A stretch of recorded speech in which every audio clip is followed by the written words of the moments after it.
Assalamualaikum warahmatullahi wabarakatuh. Perkenalkan, saya Perlin Rohma. Di sini saya akan menjelaskan materi tentang pengertian modal kerja. Nah, menurut Dwi Prastowo dan Rifka Juliati, modal kerja adalah selisih antara total aktiva lancar dan utang lancar. Maka modal kerja akan naik atau turun hanya karena transaksi yang mempengaruhi baik rekening lancar maupun rekening tidak lancar. Nah, modal kerja ini adalah keseluruhan aktiva lancar yang dimiliki perusahaan atau dapat pula dimaksudkan sebagai dana yang harus tersedia untuk membiayai kegiatan operasi perusahaan sehari-hari. Nah, adapun mengenai modal kerja tersebut ini, menurut Bambang Rianto, modal kerja dapat dikelompokkan menjadi yang pertama itu ada modal kerja permanen atau permanent working capital, yaitu modal kerja yang harus tetap ada pada perusahaan untuk menjalankan fungsinya, atau dengan kata lain modal kerja yang secara terus-menerus diperlukan untuk kelangsungan usaha tersebut. Yang kedua ada modal kerja variabel atau variable working capital, yaitu modal kerja yang jumlahnya berubah-ubah sesuai dengan perubahan keadaan di perusahaan tersebut. Nah, tersedianya modal kerja yang segera dapat digunakan dalam operasi bergantung kepada sifat dan aktiva lancar yang dimiliki. Setiap modal kerja harus cukup jumlahnya dalam arti harus mampu membiayai pengeluaran-pengeluaran atau operasi perusahaan sehari-harinya. Karena dengan modal kerja yang cukup akan menguntungkan bagi perusahaan. Untuk slide selanjutnya, ada konsep modal kerja. Menurut Munawir, pada tahun 2010 ada 3 konsep modal kerja yang umum digunakan, yaitu yang pertama itu ada konsep kuantitatif.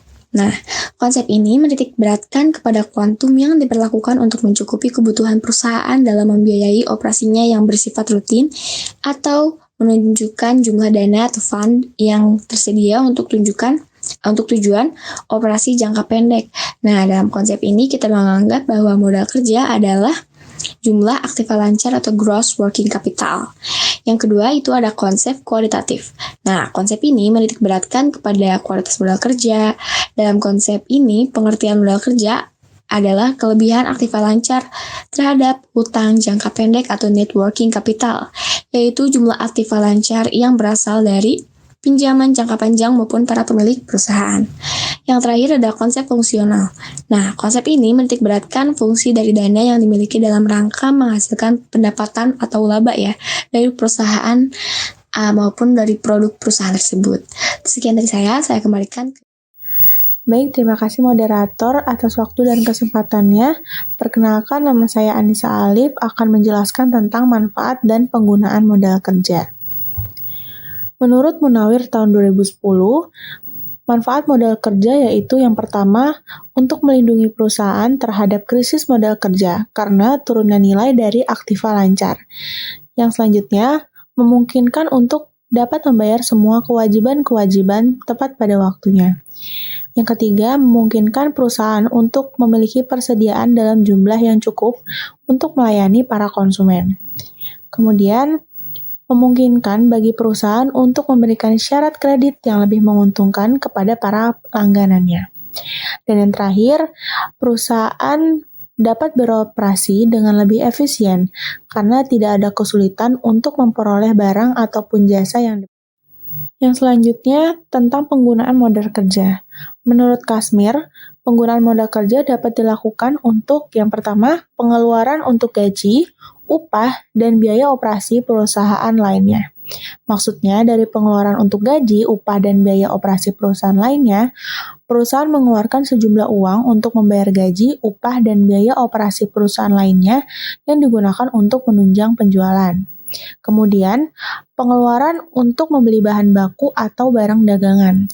Maksud pengeluaran untuk membeli bahan baku atau barang dagangan ini adalah pada sejumlah bahan baku yang dibeli yang akan digunakan untuk proses produksi dan pembelian barang dagangan untuk dijual kembali. Yang kemudian, menutup kerugian akibat penjualan surat berharga. Maksud menutup kerugian akibat penjualan surat berharga adalah pada saat perusahaan menjual surat-surat berharga, namun mengalami kerugian. Hal ini akan mengurangi modal kerja dan segera ditutupi. Kemudian ada pembentukan dana. Pembentukan dana merupakan pemisahan aktiva lancar untuk tujuan tertentu dalam jangka panjang. Misalnya, pembentukan dana pensiunan, dana ekspansi, atau dana pelunasan obligasi. Pembentukan dana ini akan mengubah bentuk aktiva dari aktiva lancar menjadi aktiva tetap. Dan yang terakhir ada pembelian aktiva tetap, yaitu tanah, bangunan, kendaraan, dan mesin. Pembelian aktiva tetap atau investasi jangka panjang seperti pembelian tanah, bangunan, kendaraan, dan mesin. Pembelian ini akan mengakibatkan berkurangnya aktiva lancar dan timbulnya utang lancar. Terima kasih. Baik, terima kasih moderator. Saya Agnia Agustina akan menjelaskan materi selanjutnya, yaitu tentang faktor yang mempengaruhi modal kerja. Modal kerja yang dibutuhkan perusahaan harus segera terpenuhi sesuai dengan kebutuhan perusahaan. Namun, terkadang untuk memenuhi kebutuhan modal kerja seperti yang diinginkan tidaklah selalu tersedia. Hal ini disebabkan terpenuhi tidaknya kebutuhan modal kerja sangat tergantung kepada berbagai faktor yang mempengaruhinya. Oleh karena itu, pihak manajemen dalam menjalankan kegiatan operasi perusahaan, terutama kebijakan dalam upaya pemenuhan modal kerja, harus selalu memperhatikan faktor-faktor tersebut. Ada beberapa faktor yang dapat mempengaruhi modal kerja, yaitu yang pertama, jenis perusahaan. Jenis kegiatan perusahaan dalam praktiknya meliputi dua macam, yaitu perusahaan yang bergerak dalam bidang jasa dan non-jasa atau industri. Kebutuhan modal kerja dalam perusahaan industri lebih besar jika dibandingkan dengan perusahaan jasa. Di perusahaan industri, investasi dalam bidang kas, piutang, dan sediaan relatif lebih besar jika dibandingkan dengan perusahaan jasa. Oleh karena itu, jenis kegiatan perusahaan sangat menentukan kebutuhan akan modal kerjanya. Yang kedua, syarat kredit. Syarat kredit atau penjualan yang pembayarannya dilakukan dengan cara mencicil atau angsuran juga akan mempengaruhi modal kerja. Untuk meningkatkan penjualan bisa dilakukan dengan berbagai cara dan salah satunya adalah melalui penjualan secara kredit. Penjualan barang secara kredit memberikan kelonggaran kepada konsumen untuk membeli barang dengan cara pembayaran diangsur atau dicicil untuk beberapa kali untuk jangka waktu tertentu. Yang ketiga, waktu produksi. Waktu produksi artinya jangka waktu atau lamanya memproduksi suatu barang. Makin lama waktu yang digunakan untuk memproduksi suatu barang, maka akan semakin besar modal kerja yang dibutuhkan. Demikian pula, sebaliknya semakin pendek waktu yang dibutuhkan untuk memproduksi modal kerja, maka semakin kecil modal kerja yang dibutuhkan. Yang terakhir, tingkat perputaran sediaan. Pengaruh tingkat perputaran sediaan terhadap modal kerja cukup penting bagi perusahaan. Semakin kecil atau rendahnya tingkat perputaran, kebutuhan modal kerja semakin tinggi. Demikian pula sebaliknya. Dengan demikian dibutuhkan perputaran sediaan yang cukup tinggi agar memperkecil risiko kerugian akibat penurunan harga serta mampu menghemat biaya penyimpanan dan pemeliharaan sediaan. Materi yang selanjutnya yaitu tentang sumber dan penggunaan modal kerja. Untuk memenuhi kebutuhan tersebut, diperlukan sumber-sumber modal kerja yang dapat dicari dari berbagai sumber yang tersedia. Namun, dalam pemilihan sumber modal kerja, harus diperhatikan untung ruginya sumber modal kerja tersebut. Pertimbangan ini perlu dilakukan agar tidak menjadi beban perusahaan ke depan atau akan menimbulkan masalah yang tidak diinginkan. Sumber-sumber dana untuk modal kerja dapat diperoleh dari penurunan jumlah aktiva dan kenaikan pasifa. Beberapa sumber modal kerja yang dapat digunakan yaitu yang pertama, hasil operasi perusahaan. Hasil operasi perusahaan maksudnya adalah pendapatan atau laba yang diperoleh pada periode tertentu. Pendapatan atau laba yang diperoleh perusahaan ditambah dengan penyusutan, seperti misalnya cadangan laba atau laba yang belum dibagi. Selama laba yang belum dibagi perusahaan dan belum atau tidak diambil pemegang saham, hal tersebut akan menambah modal kerja perusahaan. Namun, modal kerja ini sifatnya hanya sementara waktu saja, dalam waktu yang relatif tidak terlalu lama. Yang kedua, keuntungan penjualan surat-surat berharga. Keuntungan penjualan surat-surat berharga juga dapat digunakan untuk keperluan modal kerja. Besar keuntungan tersebut adalah selisih antara harga beli dengan harga jual surat berharga tersebut.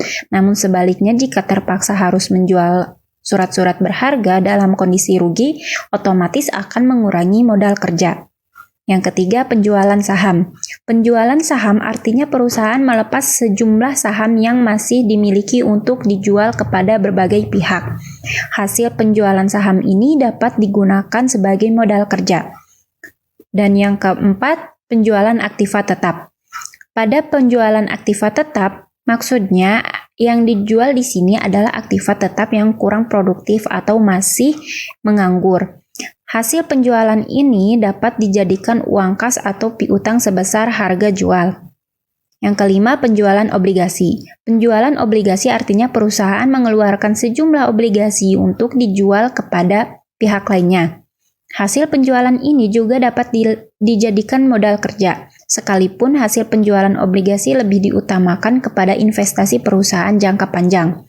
Yang keenam, memperoleh pinjaman. Mengenai memperoleh pinjaman dari kreditor atau bank atau lembaga lain, terutama pinjaman jangka pendek, khusus untuk pinjaman jangka panjang juga dapat digunakan.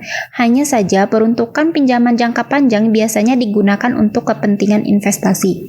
Dalam praktiknya, pinjaman, terutama dari dunia perbankan, ada yang dikhususkan untuk digunakan sebagai modal kerja, walaupun tidak menambah aktiva lancar. Yang ketujuh, dana hibah. Mengenai perolehan dana hibah dari berbagai lembaga, ini juga dapat digunakan sebagai modal kerja. Dana hibah ini biasanya tidak dikenakan beban biaya sebagaimana pinjaman dan tidak ada kewajiban pengembalian. Dan yang terakhir, sumber lainnya. Dapat disimpulkan bahwa secara umum, kenaikan dan penurunan modal kerja disebabkan yang pertama, adanya kenaikan modal kerja atau penambahan modal pemilik atau laba. Yang kedua, adanya pengurangan aktiva tetap atau penjualan aktiva tetap. Dan yang ketiga, adanya penambahan utang.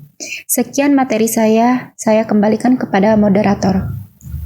Terima kasih. Assalamualaikum warahmatullahi wabarakatuh. Saya Arif Setiadi Putra akan menjelaskan materi mengenai analisis sumber dan penggunaan modal kerja, perputaran dan kebijakan modal kerja, serta contoh perhitungan modal kerja. Langsung saja yang pertama, analisis sumber dan penggunaan modal kerja. Laporan modal kerja akan memberikan gambaran tentang bagaimana manajemen mengelola perputaran atau sirkulasi modalnya. Laporan modal kerja merupakan ringkasan tentang hasil-hasil aktivitas keuangan perusahaan dalam suatu periode tertentu dan menyajikan sebab-sebab perubahan posisi keuangan perusahaan selama periode yang bersangkutan. Laporan sumber dan penggunaan modal kerja sangat berguna bagi manajemen untuk mengadakan pengawasan terhadap modal kerja agar dapat digunakan secara efektif di masa mendatang.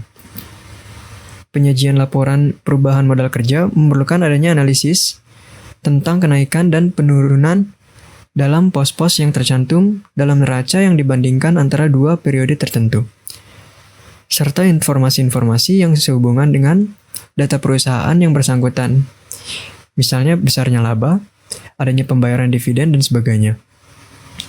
Analisis sumber dan penggunaan modal kerja adalah suatu analisis untuk mengetahui sumber-sumber serta penggunaan modal kerja untuk mengetahui sebab-sebab berubahnya modal kerja dalam periode tertentu.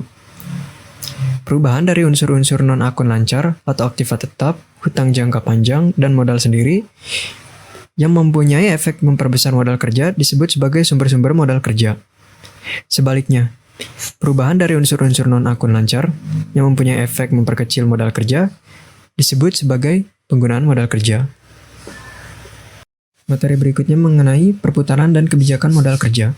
Efisiensi modal kerja adalah ketepatan cara atau usaha dan kerja dalam menjalankan sesuatu yang tidak membuang waktu, tenaga, biaya, dan kegunaan berkaitan dengan modal kerja, yaitu mengupayakan agar modal kerja yang tersedia tidak berlebihan dan tidak juga kekurangan.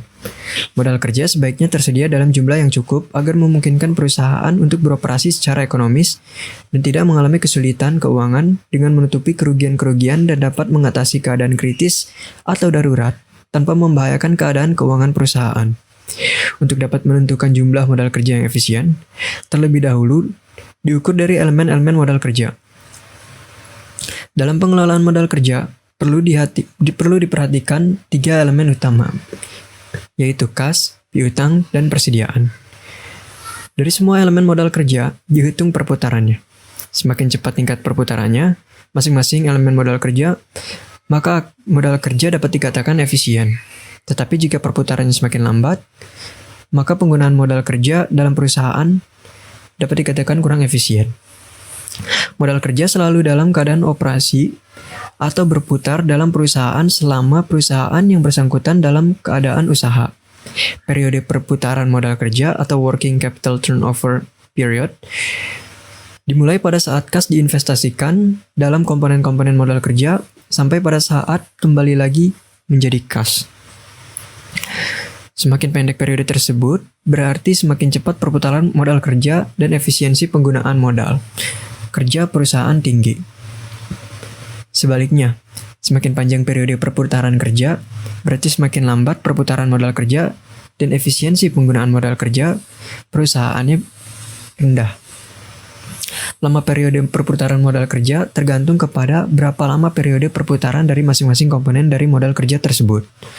Untuk menilai efisiensi modal kerja dapat digunakan rasio antara total penjualan dengan jumlah modal kerja rata-rata yang sering disebut working capital turnover atau perputaran modal kerja. Rasio ini menunjukkan hubungan antara modal kerja dan penjualan yang dapat diperoleh perusahaan untuk tiap rupiah modal kerja. Perputaran modal kerja yang rendah menunjukkan adanya kelebihan modal kerja yang mungkin disebabkan rendahnya perputaran persediaan, piutang, atau adanya saldo kas yang terlalu besar. Materi terakhir mengenai contoh perhitungan modal kerja. Di sini terdapat contoh soal atau contoh kasus mengenai perhitungan modal kerja. Dengan rumus, modal kerja bersih sama dengan aktiva atau aset lancar dikurang kewajiban atau liabilitas lancar. Contoh kasusnya adalah perusahaan AVI diketahui memiliki jumlah uang tunai 100 juta rupiah.